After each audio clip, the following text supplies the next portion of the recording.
Welcome, guys, back for In the Box 2/3. This time, guys, we have got another member of the Down the Local group. We have Sean himself with us, Italian football correspondent, Juventus and Manchester United fan. Sean, how are you, sir? Yeah, all good until you mentioned that. Thanks, mate. Yeah, well, you know, you got to share the love for everywhere, haven't you? Yeah, I know. So we will kick straight off. So, Sean, standard questions, mate. What is your first real memory of football? Wow, you said first real memory then. I was like, oh, God, that'd take me back. But first real memory of football was watching Liverpool against Manchester United with my dad. And I must have been 5 or 6. Right, okay. Obviously, the memory is so vague, so vague. Yeah. But I remember like just falling in love with obviously, Manchester United like there and then. Obviously watching the players like Beckham, Giggs, and obviously Cantona. I think it might have, I don't even know. It may have even been the match his return after the ban. For the kick against Crystal Palace. I can't quite remember. Don't quote me on that. But I remember watching that game. And like instantly fell in love with football. All I wanted to do was just go kick a ball around the garden. I just wanted anything to do with football. And obviously my dad, he adored his football. Yeah. So like anything to get me onto football and that was obviously that was it. So what we used to do is this is how much like my dad really wanted us to play football. He actually planted two trees in our front garden right by the road. He planted 2 trees to use as goalposts. Brilliant. So that was my goal as well. Like that was my goal up against a fence, and I felt like Peter Schmeichel every time I stood in that goal. Like to the point where it like being your dad, he would always shank a shot like round the post, and like I would walk around the tree to get the ball as if like the net was there, so you couldn't walk through the back of the net to get the ball. Yeah, mate. Like honestly, I felt like I was in. Brilliant. Like I love that. Like a Champions League night. You know what I mean? Like the lights were on and everything. It's those were the days. Honest to God, and I must have looked like a right twat, but. Hey, I was like 5, 6 years old, right? Privy to your own garden as well, man. Doesn't matter. Yeah. People do weirder things. It was a front garden, to be fair. So, like, cars were driving past, But I mean, that was part of it to me. So, Yeah. You had spectators. Yeah, exactly. You have more spectators than they've got at Old Trafford at the moment. So, there it is. You got it. Cool. Proper nostalgia. I like that. So, what was the first major tournament you remember, and what was the main thing about it that you recall as well? First major international tournament. The first one that I really recall, there's 2 for different reasons, which I'll get onto in a minute. I'll put the first one with a prop that I can show you. So props. But the first one I remember was World Cup 2000 and I want to say 2000 and. It was where Brazil won and Ronaldinho had the fluky 2002 free kick. Yeah, 2002 or was it 2002? Yeah. So I remember the Euros was 2000, wasn't it? Where France won. That was the very last golden goal. It was, yes. Trezeguet. Yeah. Yeah, 2002. And I remember Ronaldo had the dodgy, bit of hair just here. Yeah. I don't know what it was. It was very fucking strange. That was like my earliest memory of really being into like watching a tournament. Right. Okay. Following the tournament, like there was tournaments obviously before. Which ones again? I'll get onto the prop. But that was the one where I really remember. I'd moved house at that time, so my mum and dad weren't living together. So I had like more friends, more like local friends, and we used to talk about football all the time. Go up the park and play football like every day. That finish school, run home, get changed, and go up the park and play football for 2 or 3 hours. So that was going on at the same time. Some holidays, hanging your flag out the window. Then of course that jammy goal by Ronaldinho, and we all just hated the bloke. So that was it. Yeah. But the first tournament that I can remember was the 1998 World Cup. I have, for this reason, is a England medal collection, which to be honest, I gave more of a shit about than the tournament because I wanted to get all my medals. So were they the ones that you did you have to buy the packets, or were they given away with because you used to get things where you get them in petrol stations and that as well, didn't you? This was through Sainsbury's. I can't quite remember who you had to buy them in packs or not. I think you got given them if you spent a certain amount. Yeah. But this was like back in the town where I used to live, Chesham. There was this big old Sainsbury's, and it looked like it was going to fall down at any time. So I can vaguely remember getting these at the checkout. I can still remember it in my head where I got my Graham Lasso to complete my to complete my collection. So, Sweet. but So a couple of years later, they one. knocked it down and built a new Sainsbury's. So yeah, So it's one coin per player in the squad, then, is it? yeah. So including the national coach, which was obviously Glenn Hoddle at the time. So It was. So there's no anomalies in there. They've not predicted the squad and then got it wrong, have they? They've not gone with like a. There's no Gaza coin or anything like that. there is a Gaza coin in there. But I think this was like I can't remember when they released the actual thing, but Yeah. Yeah, it was obviously because those are the ones. Those are the things that I always think are more valuable, where there's been a bit of a balls up, where they've gone, yeah, this is here we go. You can collect your squad, and then they announce the squad, and they go, oh, Pantsy's not in it. Yeah. Oh, what? Yeah. And then you get one of them, and they become super rare and stuff. But yeah, I mean, these coin books, they're like you can get get them for a £10 on eBay, so they're not that special. But I've also obviously got the 2004 one as well, so which I keep both them together. But the 1998 one, as I say, that was the first tournament, obviously, that I remember for different reasons. I was a greedy little 8-year-old, and I just wanted my coins. Yeah, so you were collecting the coins, and you remember it from that point of view, rather than much of the football that was going on. Yeah, definitely. Cool. And once again, like that was a time where, like, I was living with my mum and my brother, and we were in and out of different homes. Like we were in like hostel accommodations. So right, yeah. So like that was a strange period. Like yeah. So I don't think I think we had a TV, but we had like terrestrial and so you were lucky to get any football. Yeah, exactly. Yeah. Okay, cool. So next question: when you played football, where would you say you were most consistently played? So not where you played most consistently, but where you were deployed most regularly. What would you say was your position? Always a winger. Kind of obviously I was pretty late getting to the 11-side game, purely because when I was in school I was so scrawny. I was tiny, like I was so small, in that like a gust of wind, like we're experienced today here in Norwich, a strong gust of wind and I'd get blown up in a tree or something. I was just too small and I was too kind of weedy, and so basically I used to play for like the school teams, and I was always like the token pick, like I'd get 5 minutes at the end or whatever. Even like my first, when I got into under 14s, actually tell a lie, sorry, retracting on that, I ended up playing for like Christ, I think I was 12. I think I played in the under-8s tournament. I was so small. So like genuinely, brilliant. My dad like took me along, and he was just like, yeah, he's just quite big for his age, you know what boys are like, and put me in a team that had like a girl in it as well, and so quite big for his age, but actually significantly small for his age, and blagging 4 years younger. Love it, mate, big time. So hence why now the age of 31 I have to grow a beard just to prove my masculinity. Shave the head and grow a beard. Yes, I've got it. Got this. But like the one thing I always had as a kid was like I was super quick, and had like super good endurance as well. Like I was always the kid that like was just running around and never got tired. When we used to, like, then obviously into teenage years, when we used to play like heads and volleys, or we'd play World Cup singles in the park, when like goalkeeper would always boot it as far as he could, and I was always a kid that would run and get the ball, and then basically just like sprint to go get the ball, then sprint back while everyone else waited for me to go fetch a ball. So and they would just sit back, and I'll just have to kind of weave my way around them, score my goal, and go sit down again. So but yeah, I was always the dude that kind of I could always outrun everyone, and like I say, the endurance thing. So when it kind of come to playing like five-a-side, and I used to get the shit kicked out of me, once again it was an endurance thing.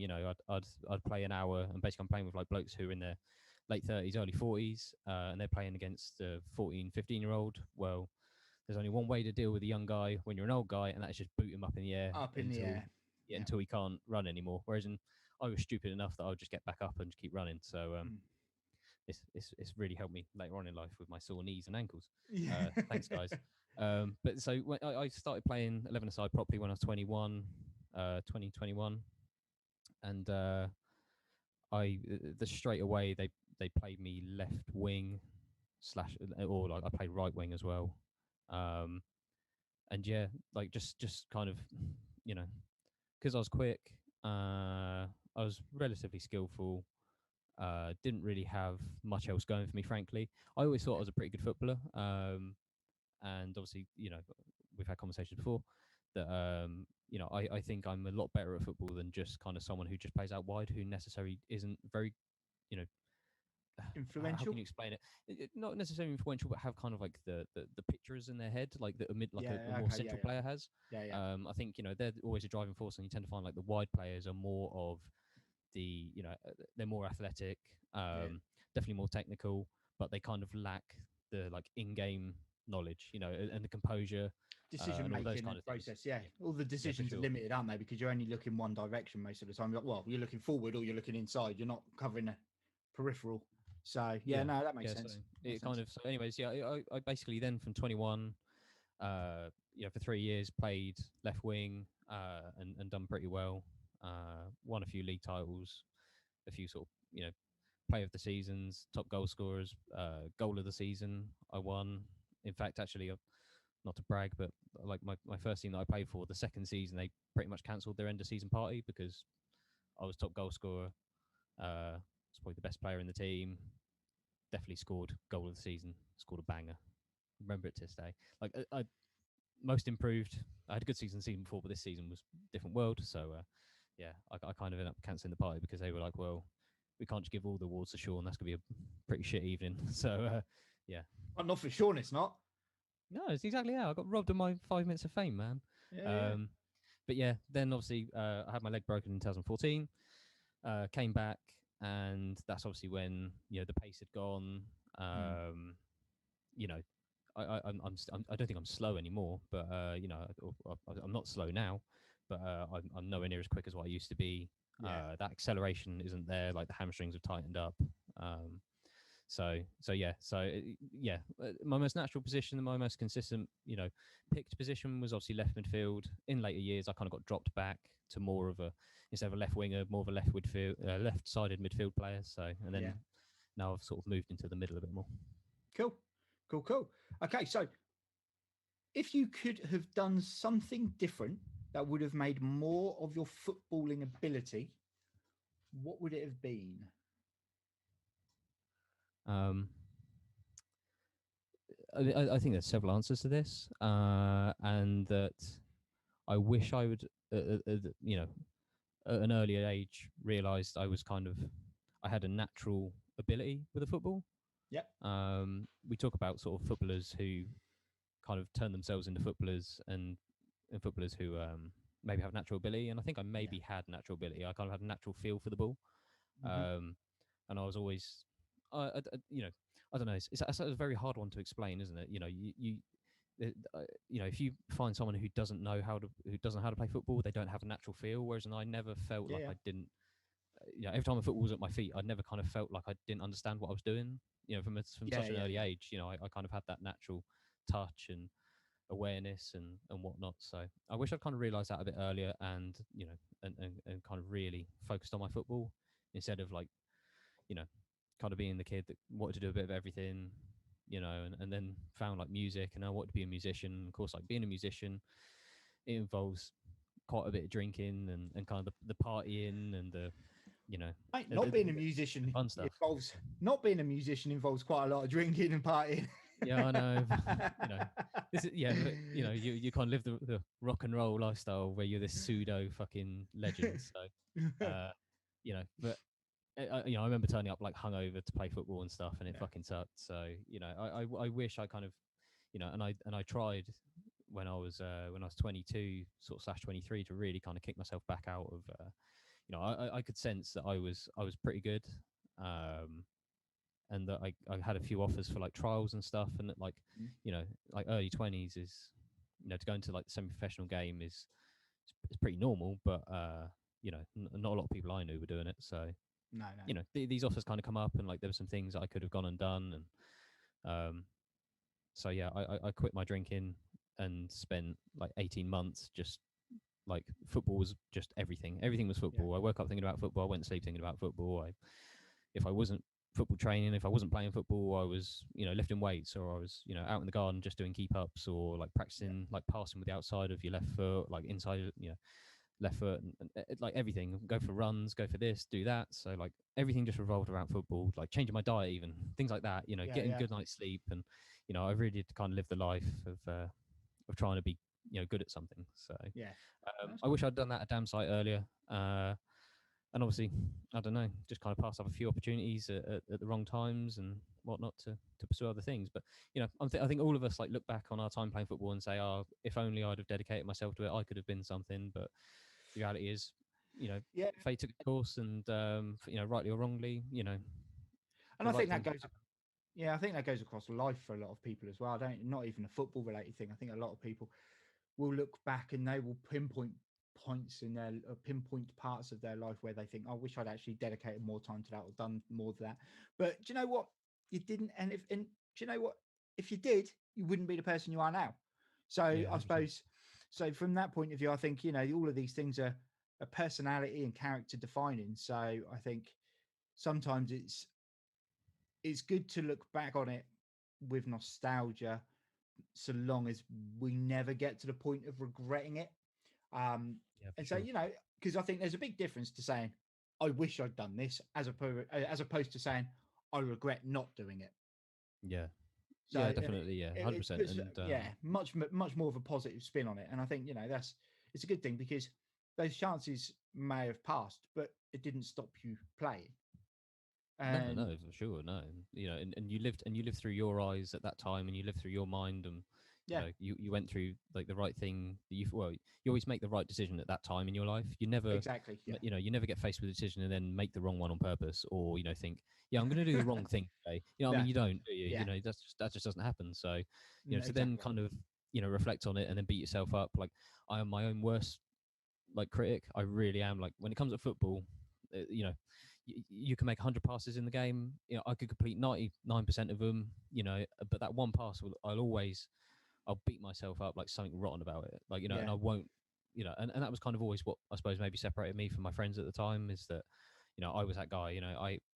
I'd go have a kickabout on a Tuesday night, and it wasn't just kickabout to me. Once again, it was, as far as I was concerned, it was a You Champions were League there to game. win. What I mean? Yeah. You were. Yeah. It was there You're there under to the win. lights, and Yeah. and yeah, I was that guy, and it used to like frustrate me that my friends weren't the same. I remember like, and once again, this is not me trying to blow my own trumpet, but every sport we did as kids, like I had to be the best. Like cricket, I Yeah. had to be the best at it. I had to be the best bowler. I had to be the best batsman.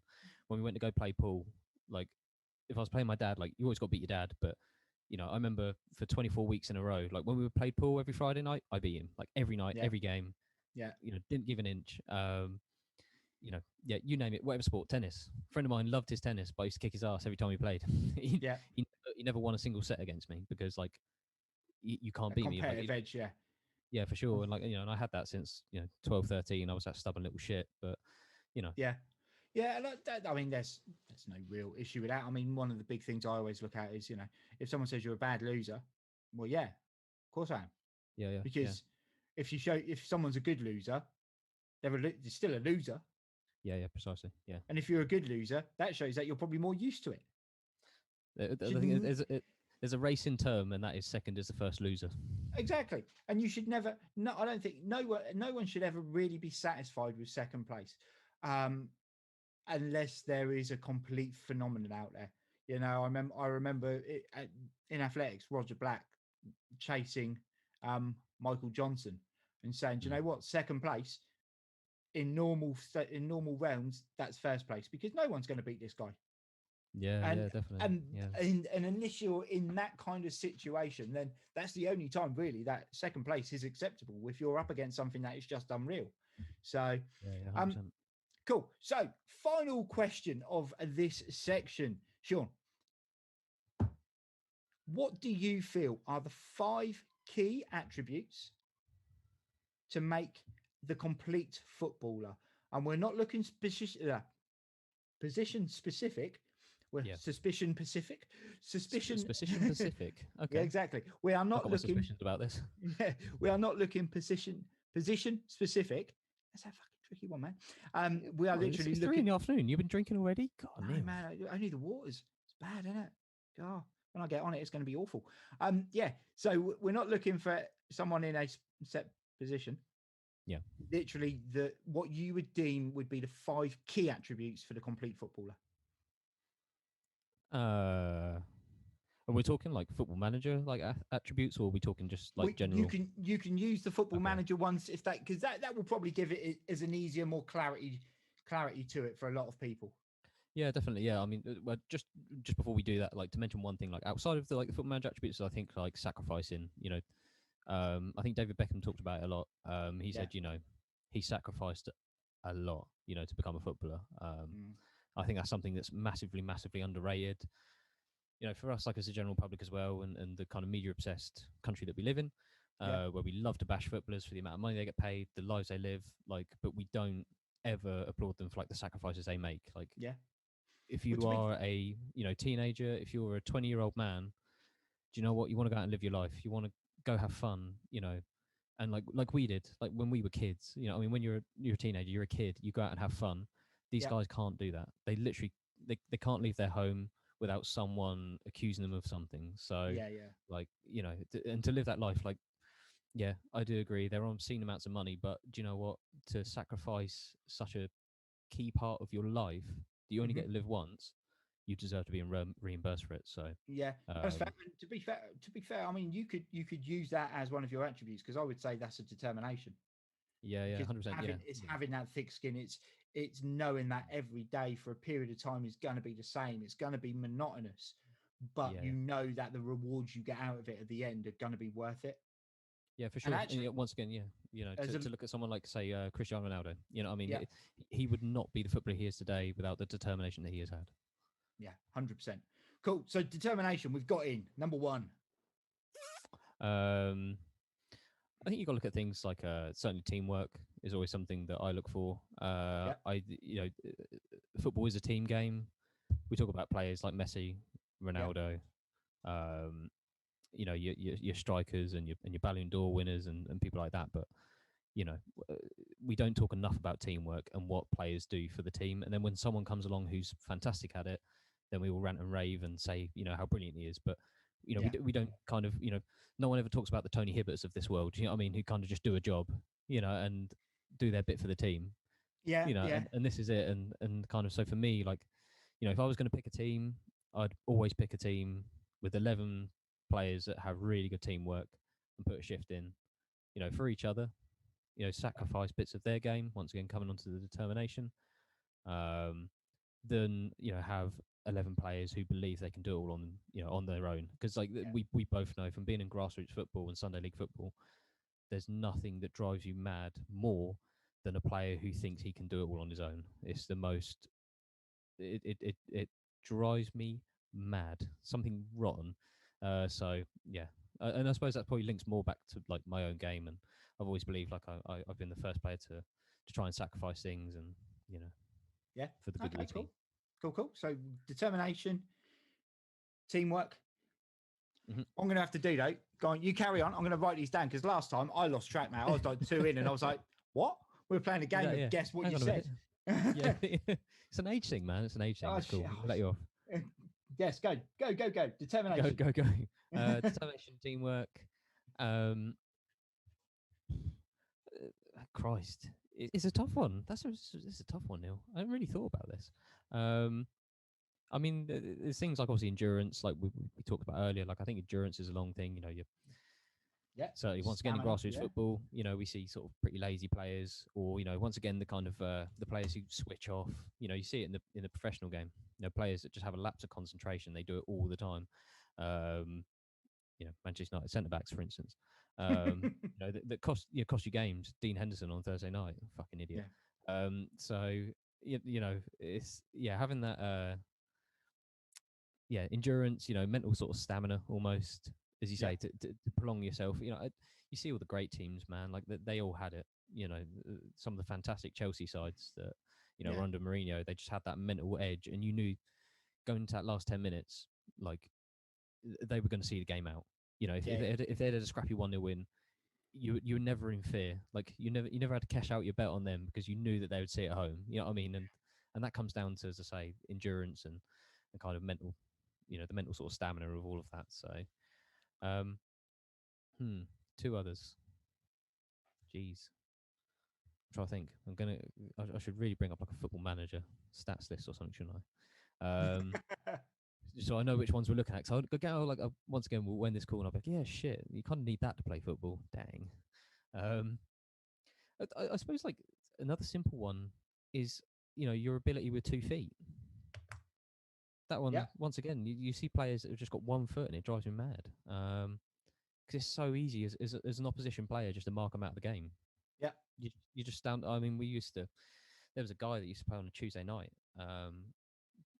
Back when I was in my teenage years, sort of early 20s, and he was a phenomenal footballer, so good. But he only had a left foot. And my dad always used to say to me, like, just mark his left foot, just stand him up, don't dive in, just mark his left foot. He goes and he won't do nothing all night, and he was right. Standard, like the bloke used to fucking hate me because I was the only guy that just knew how to defend against him. So, and like going back was a scrawny little shit that no one really cared. So I just stand him up, pinch the ball off his left foot, and he boot me up in the air. So the joke's on me, I guess. But but once again, so having 2 feet, dexterity with 2 feet as well. Once again, like one of the biggest compliments like I ever had, like as a footballer, was when I first come to play for the Rose. Was I think it was the 3rd training session. We're just warming up and we're kicking the ball about, and I think I'm knocking the ball around with my right foot, and Coop comes up to me. He's like, "Which footed are you? I thought you were left-footed." And I was like, "Oh, like that's a nice compliment." Just being able to have like that natural ability with 2 feet. It's something that I think gets overlooked quite a bit. It's something like in the professional game now, like all footballers can use both feet unless you're a goalkeeper. But and if you can't, the hell. Yeah, exactly. Yeah, but it does say at our level, being able to pass your ball with your left foot if you're right-footed, it's gonna make you stand out in your team and opens things up a lot easier as well. Yeah, big time, big time. Yeah, having the confidence. Funny enough, yeah. I mean, my 5th one probably confidence. Having ability, the belief in yourself to, do the things that you can do, the things you do in training, and take them into a game and use them there. It's certainly the one thing that I've 100%, excuse me, in my playing time lacked is confidence. It didn't help, obviously, with the the bad injury and whatnot. But even before that, it was always something that I kind of maybe had to teach myself, was to be more confident, to not be so like mentally fragile. Don't, once again, with being ultra self-critical, you could really sap your confidence so quickly because once again you make one small mistake and the perfect game for 89 minutes just become a shocker as far as I was concerned. You could win 10-0, but if you make one mistake, then I was having an extra pint after the game. Cool. So there's our 5: 2-footed, determination, teamwork, stamina, confidence. Guys, it's been... Oh, who's going to believe? Sean, it's been a pleasure to have you on again. Guys, if you do not already know, Sean also heads up a band on band chat show where the band he is in, Hedra, interview other bands. We have dropped the link before. We will drop it again. It should, if I've done this right, be underneath Sean as he talks. Somewhere down there. Go check out Hedra on Twitch. We'll drop it into the channel as well, guys. But Sean, it's been a pleasure. We will catch up with you again next week for a roundup on all things Italy. But for now, let's go back to Bajie in live time.